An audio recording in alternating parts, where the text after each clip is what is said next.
Right.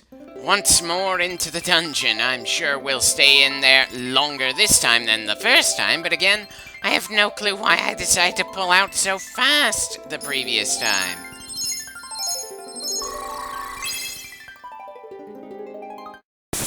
I have the distinct feeling that they didn't think the player would be going back and forth from this place all that often. But at least they gave us the option to go back and forth. I heard some horror stories about how there's an especially brutal point of no return in Final Fantasy III. That's probably going to be pleasant to go through when I finally get around to working on that game.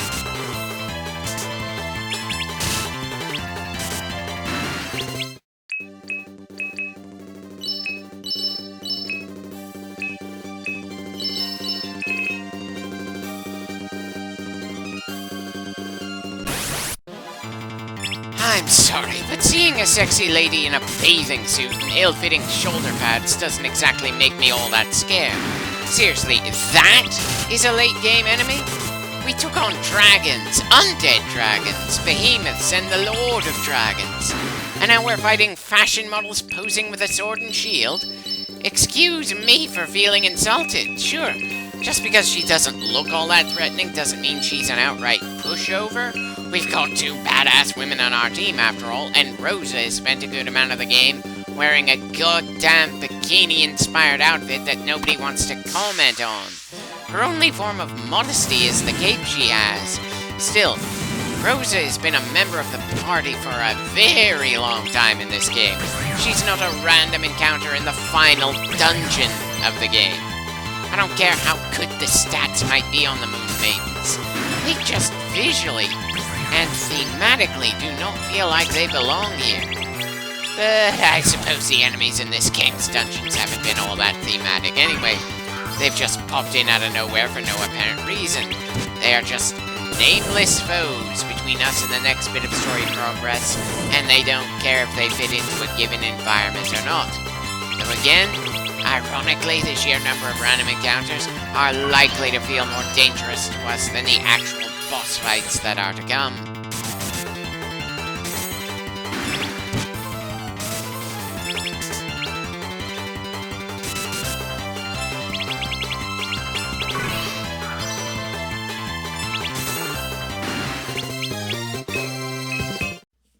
Right. We're getting more gear as we fight the random encounters in this place. Hell, we might just end up leaving the dungeon for the sake of freeing up our inventory, rather than because we're trying to heal up. Regardless, it's gonna be quite a while before we manage to make any further story progress, and I'm pretty sure that the end game is the worst part of a lot of the Final Fantasy games in general. It is just such a long, brutal haul to the final boss every time. In some ways, it was forgivable in the original Final Fantasy, since the story was as bare bones as it comes. But it's not as forgivable in this game, since it feels like the story lost all momentum by the time we got to this dungeon. I literally do not care what happens to any of these characters now that we're here. Not even Rydia, the character I like the most in this game. There are no character arcs that we've had to go through. The character development has been non-existent, and the plot has thrown so much bullshit our way that it feels absolutely impossible to take anything in Universe seriously. Good God, I feel guilty for not enjoying the story of this game more. Again, this game was the first role player that tried to have more than just a bare-bones story to justify the hero doing a whole lot of crap. It is easy to see why it was special at the time it was released. Unfortunately, I'm just way too used to better character writing and a tighter overall plot, so I am just being a lot more harsh towards this game than I probably should.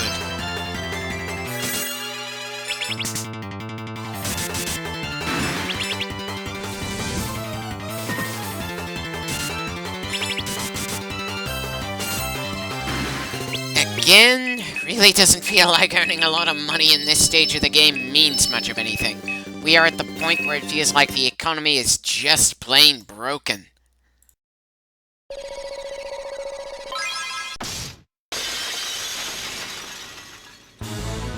Okay, so we've got some boss fights if we want to try to grab some of the various items on the way to the final boss, some of which are going to be legitimately tougher than the final boss himself. That's certainly going to slow us down a good amount. Anyway, time to deal with a white dragon out of nowhere. I can't help feeling that the dragon designs in this game aren't all that consistent. At the very least, most of the dragons we deal with, including Bahamut, look like they're at least kinda based off European designs. But then you got the ones that look based off of Asian designs. And this one just looks like a downright sea serpent instead of a dragon. And what makes this guy different from Leviathan? Just looking at the difference between Bahamut and the White Dragon here, they feel like entirely different species, not just different variants of the same kind of creature. It's not a major issue, certainly not as big of an annoyance as some of the other things I've bitched about over the course of the game, but it still feels like something worth mentioning. Just like it's kinda notable that for some reason my emulator had a momentary freeze for no apparent reason.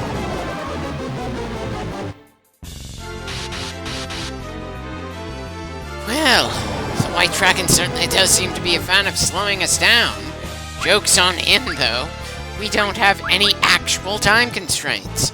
We could take however long we need to in order to reach the final boss.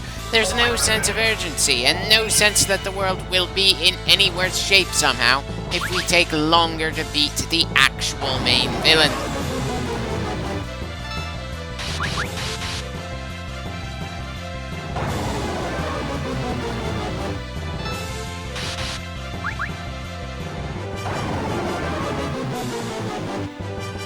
Is that the only spell that dragon knows? Seriously, that is a support spell, and that dragon doesn't have anyone fighting alongside him to support. Sure, he's occasionally causing damage, but still, this feels pretty one-sided considering this is a bonus boss. And this bonus boss is just not coming across as all that threatening. I wish I could say I'm disappointed by the White Dragon, but to be fair, I wasn't expecting to fight against the White Dragon in the first place.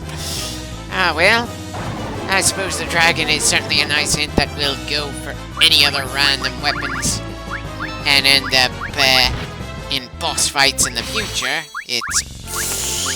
Yeah, I'm just not feeling this one.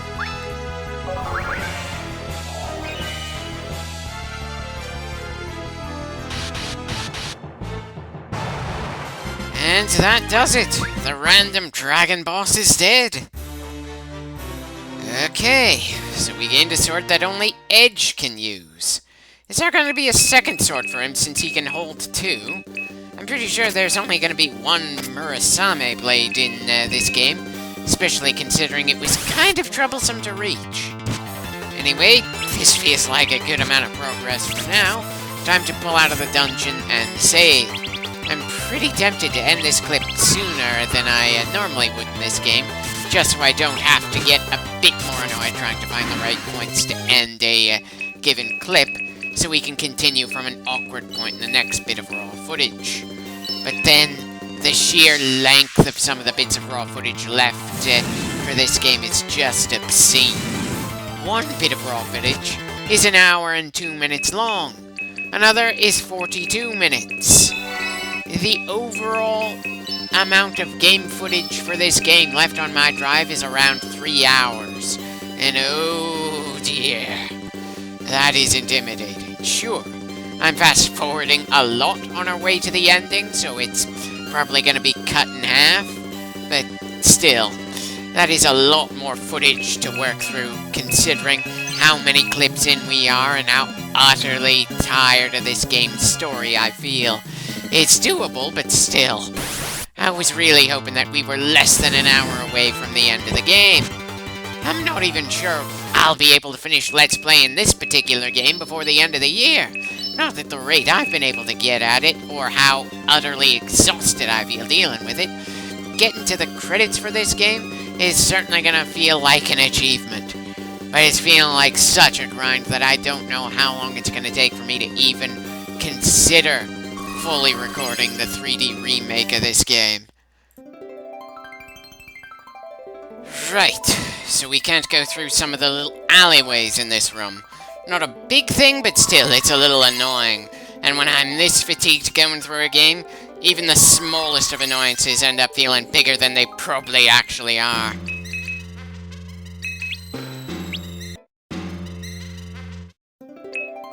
Actually, should we just go back to the planet for a supply run? I really wish there was a way to resupply while on the moon so it wasn't as troublesome, but hey, this stage of the game is designed to be as grindy and annoying as possible. Sure, you want the end of the game to feel significantly more difficult to get through than the beginning, and I'm sure it's a lot tougher to make things feel difficult in a game that has so much leveling up and an equipment system than it is for a more linear action title. Still, many of the ways that this game has tried to make things more difficult for us feel just bullshit to me.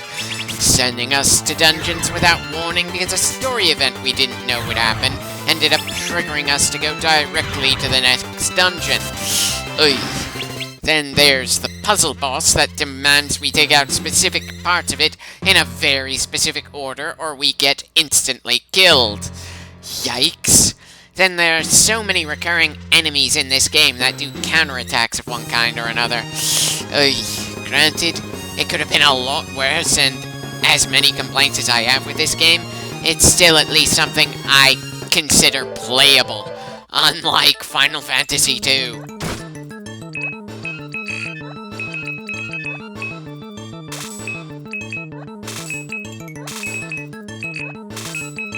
Okay, looks like I've entirely given up on the whole archery thing for Rosa in this game. It's a bit of a shame, really. Archery was one of the bare few defining features for her that let her really stand out, but I suppose her just being our white mage is more than enough for us here. Well, we've got an obscene number of healing items for our next dive into the final dungeon. Shame that it won't be the last time we'll have to pull back as we go through that massive grindy affair. The game had enough pacing issues before we even got to the final dungeon. There are too many characters, too many potential plot threads, so many of them either unresolved or just plain dealt with in such a hurried way they may as well not have been there in the first place. Not to mention so many false deaths that it's impossible to even care about the one actual death anymore. Again, it's that awkward thing where in Final Fantasy I I was looking forward to the ending, but I can't find it in me to look forward to the ending of this game. It's just an obligation for me by this point.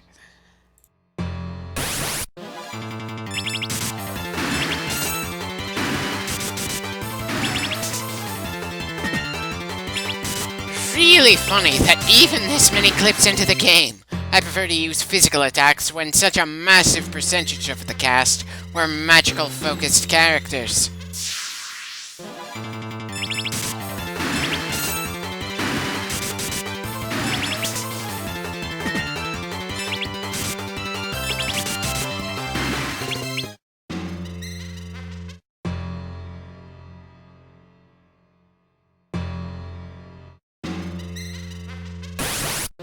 How many more of these bomb palette swaps are we gonna have to deal with before we're done with this game? They aren't even a threat in large numbers at this point. They're just something to stall us out for a few seconds.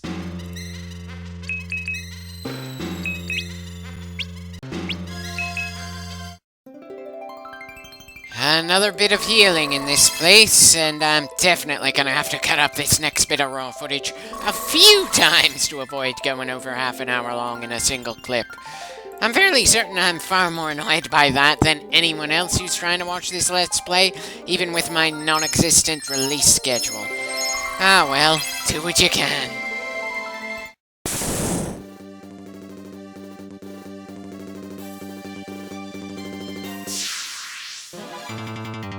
Well, at least this back attack is only one enemy attacking us. No need for me to run away from that. And as I say that, Edge is nearly taken out by the first damn enemy we run into for this dungeon dive. Ugh. It is just so easy for me to shit on Edge in this game. Much like it was easy for me to give Jacob crap in Mass Effect, or dom some crap in the Gears of War games. Whenever there's a team in a given game, I seem to have at least one character I end up complaining about because they somehow or another don't measure up to the rest for some reason or another in combat. Anyway, we've gained a new weapon for Rydia. Not that it's gonna let her physical attacks go anywhere near the same level of damage as the physical-oriented characters on the team. Still, I like the fact that we're getting some level of equipment upgrades. Though I can't help feeling I'd have preferred if we got all of our weapon and armor upgrades before we got to the final dungeon. Seriously, am I the only one who feels like this game doesn't do enough to help you prepare for this place?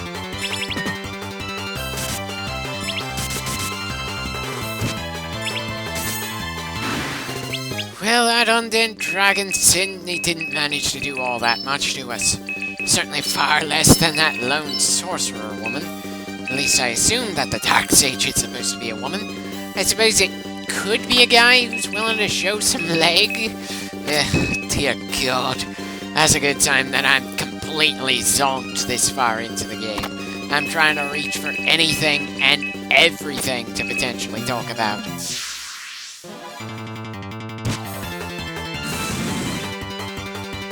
And great. Even when given the first shot against the most fragile member of the party, the dragon does less damage than the sorcerer does to a heavily armored member of the party. I know, magic strikes differently than physical attacks, so different defensive properties and all that, but still, that kind of feels like it undermines the menace of the undead dragon here. And I will note that Edge should have better armor than Rydia, but took more damage from the same undead dragon. I'm sorry, but we are 47 clips into this game. I should not feel so confused about how damage works in this game when we're this far in and working our way through the absolute final dungeon. Of course, I also shouldn't have taken so much time getting this single clip finished. While it's not feeling as outright grindy as my usual playthroughs of Pokemon, and how things seemed to go with Digimon World 2, it's still feeling pretty damn grinding here at the final piece of things. Again, not exactly making me feel all that much of a hurry to record the 3D remake of this game. Hell, it's a lot easier for me to have fun actually playing through a game that can get a little on the grindy side than it is for me to try to come up with commentary for it. Anyway, that Constrict certainly didn't last long against Rosa, and of course the Golden Dragons use Constrict every time they're hit, because counterattacking just had to be so damn common in this game. I know that was probably meant to keep us from getting all that complacent as we deal with the various enemies, but it just doesn't feel like the kind of gimmick that actually makes me turn on my brain. Ugh.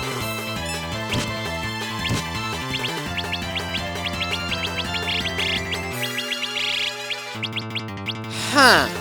I could have sworn that we should have learned Flare by now. I suppose that's something to look forward to as Rydia keeps leveling up with our rather slow progress through this probably annoyingly long dungeon.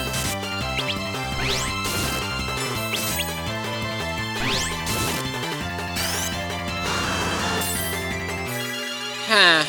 Well, I guess I like the animation for the highest level ice spell.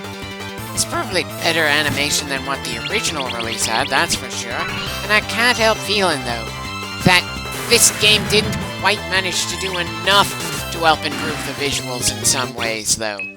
It's like they did a number of half measures or something, and I'm not sure how much of that was decided because of how much space they had to work with on the PSP cartridge, and how much was because the company wanted to release this game on a specific schedule.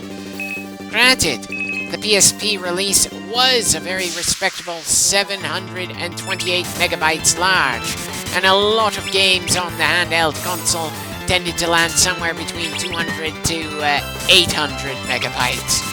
But the Final Fantasy VII spin-off, Crisis Core, was around 1.6 gigabytes on the same damn system. Square Enix most certainly knew how to stuff a PSP cartridge with as much material as possible and get some well and truly impressive performance from the system considering it was a handheld. It's just one of those little things that bothers me a bit, though it probably doesn't really matter all that much.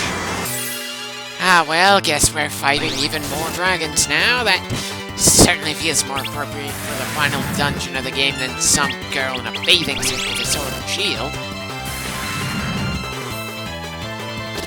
Okay, running away, and we dropped quite a bit of money there. But again, money means nothing this far into the game, just like armor apparently has little to no actual meaning.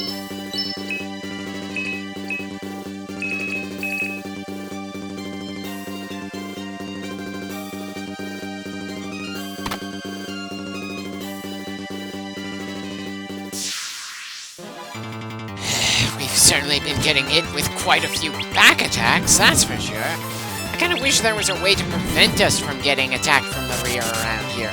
But it's just something that's determined by the game's random number generator, and I don't even know what helps determine that proverbial dice roll there.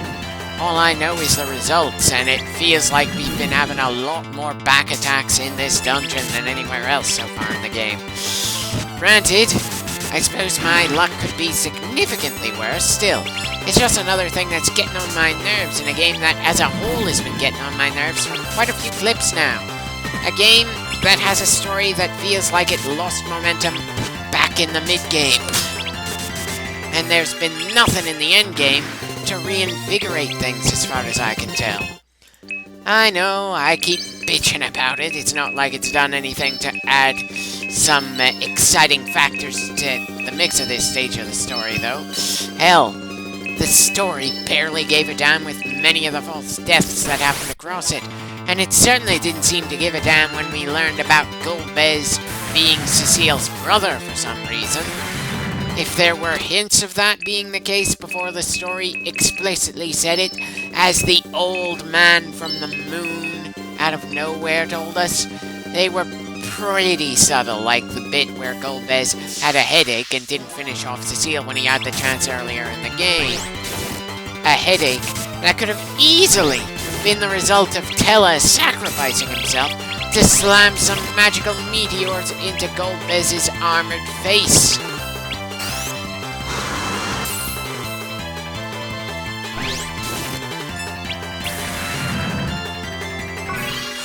Just how many golden dragons have we seen in this dungeon so far? How many more are we going to see before this clip is finished? I haven't been keeping track, though I suppose if I did, then that would be something extra to keep me from going insane as we keep trying to push forward at the moment.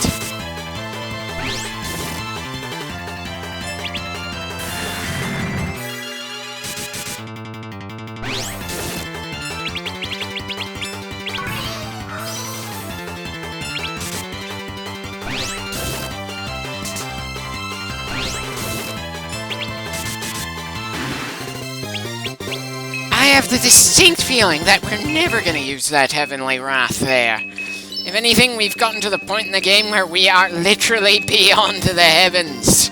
Just about every interpretation of heaven I can think of has it in the clouds, after all, and we aren't even on a planet that would have any clouds at this point.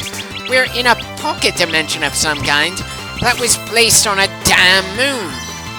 I kind of wish I could find it in me to feel impressed by how far we've come since the beginning of the game, but the original Final Fantasy had some outright nonsense in it as well, even if its story didn't have any real characters or plotline in it.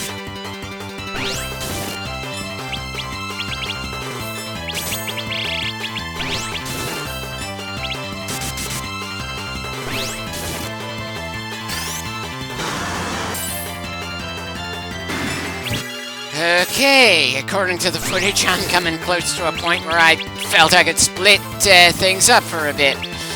It might have been a smarter decision for me to have ended this clip sooner, so I wouldn't feel so utterly drained trying to come up with commentary for it, and so I could release it sooner. But hey, the more footage I put into this clip, the less I have to deal with as I struggle to finish off this game. And good God, does it feel like a struggle for me right now. Really hoping that the next clip is going to take me significantly less time to work through.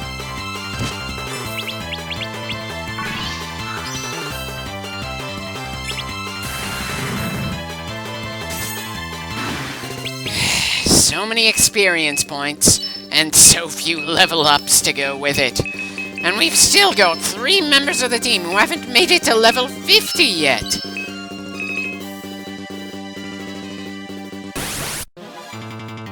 Can we please stop with the back attacks? I swear it felt far more common in this clip than ever before. It's getting ridiculous. But I suppose we're fast forwarding quite a bit, and I'm finding a lot of things about this game ridiculous as a whole. Maybe I'm not the best judge of that sort of thing at the moment. It's not like I've got anyone on commentary with me to keep me from drifting into being overly negative about something. Like with all my Let's Plays, I'm going through this game solo.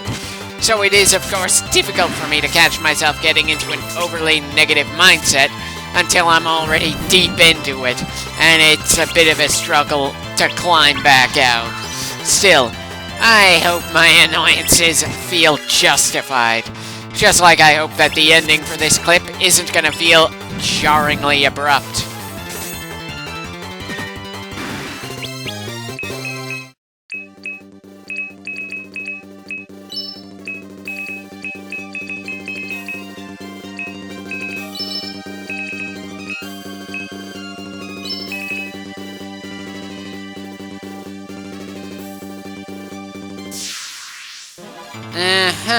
So we've got another undead dragon here, a bit of a palette swap from the usual purple ones. Is this one immune to fire? It's a bit tough for me to tell since I've been taking down the vast majority of enemies out here with physical attacks.